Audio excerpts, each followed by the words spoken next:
මම කතා කරන්න යන්නේ අද N5 එකේ N4 එකේ JFT එකේ එක වගේ යෙදෙන කංජි තුනක්.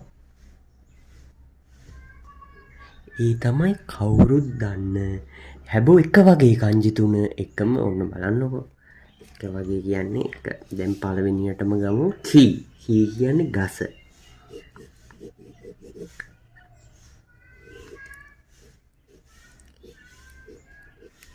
කී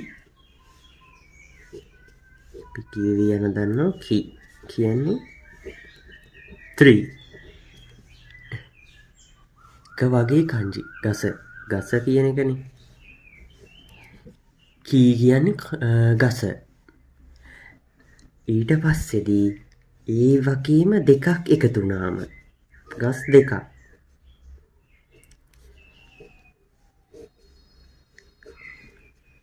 ගස් දෙකක් එකතු වුණාම හැදෙනවා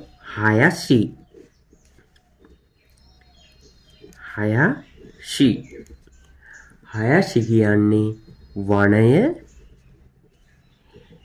කැලෑව වනයේවත් කැලෑව සාමාන්‍ය විදිහට ලොකු එකක් නෙමෙයි කැලෑව කියලා අපි ගන්නෙ ඒ වගේ ඊට පස්සේ මේ තුනක් එකතු වුණාම හැදෙනවා වනාන්තරයක් කී කියන කංචි තුනක් එකතු වුණාම වනාන්තරයක් ඒකට අපි කියනවා මොරි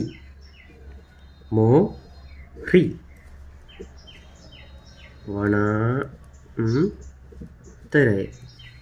ෆොරස්ට් කියලා කියන්න පුළුවන් නේ අපිට ෆොරස්ට් වනාන්තරය